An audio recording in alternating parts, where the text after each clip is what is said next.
NAND gate দ্বারা যখন আমরা অর গেট বাস্তবায়ন করব তখন 3টা ন্যান্ড গেট এর প্রয়োজন হবে। একটু ভালো করে লক্ষ্য করি, পূর্বের ক্লাসে আমি যখন নর গেট দ্বারা অ্যান্ড বাস্তবায়ন করেছিলাম তখন কিন্তু 3টার দরকার হয়েছিল, মনে আছে? আর এখন ন্যান্ড গেট দ্বারা অর বাস্তবায়ন করার জন্য 3টা লজিক গেট দরকার হবে, মানে 3টা ন্যান্ড গেটের প্রয়োজন হবে। প্রথম 2টার আউটপুট তৃতীয়টির ইনপুট হবে। আচ্ছা, আমি যে কথাগুলো বললাম এখানে লিখে দিই, তাহলে মনে থাকবে। এইভাবে লিখতে পারি, একটু দ্রুত লিখলাম সময় সেভ করার জন্য। 3টি ন্যান্ড গেট এর প্রথম 2টির আউটপুট, মানে এখানে একটা অঙ্কন করব, এখানে একটা অঙ্কন করব, তাহলে এটা হচ্ছে প্রথম 2টা। তার যে আউটপুট বের হবে সেই আউটপুট দিয়ে আরেকটা আমরা ন্যান্ড গেট অঙ্কন করব।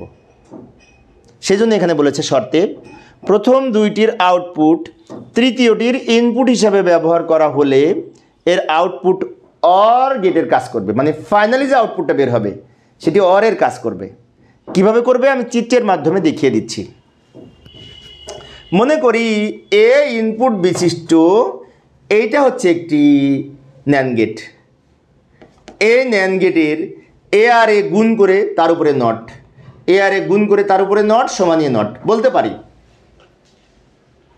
এটা তো বুঝতে পেরেছি, তাই না? এখন অনেকের মনে হতে পারে, একজন শিক্ষার্থী আমাকে প্রশ্ন করেছে যে এটা এবি কেন হলো না? না, এবি যদি হয় তাহলে আরেকটা যখন করব সেটাকে নিব,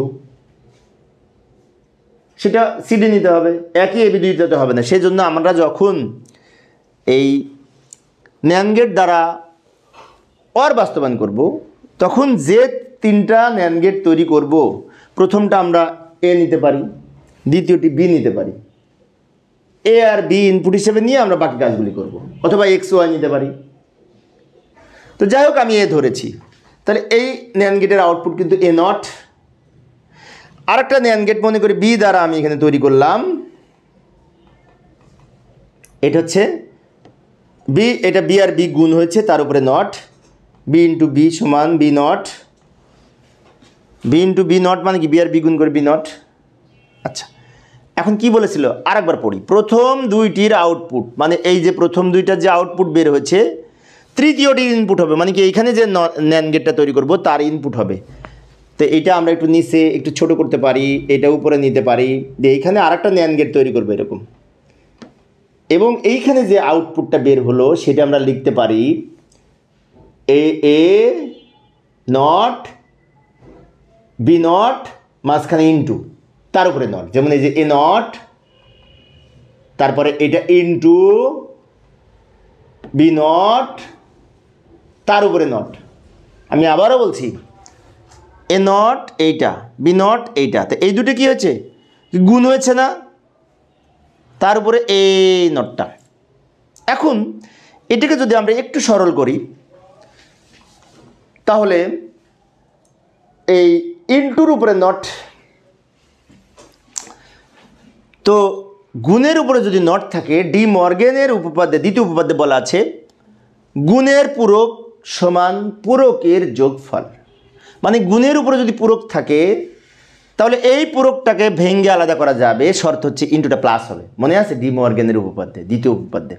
তাই আমরা এটাকে লিখতে পারি এইভাবে, এ ডাবল নট মানে কি একটা নট ছিল আর এই নটের অর্ধেক, আর বি ডাবল নট হবে, কিন্তু শর্ত হচ্ছে ইনটুটা প্লাস হবে, ইনটুটা প্লাস হবে।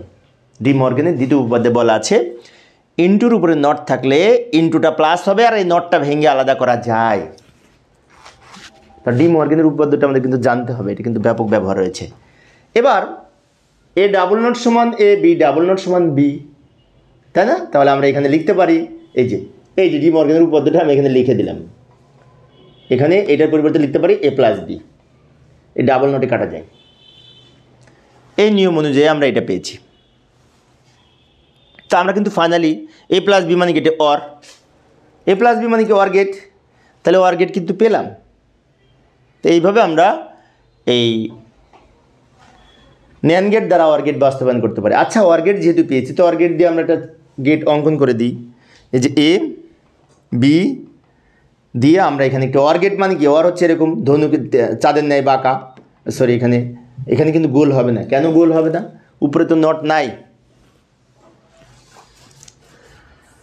তো প্রিয় শিক্ষার্থী বন্ধুরা, এই ছিল আমার আজকের আলোচনার বিষয়।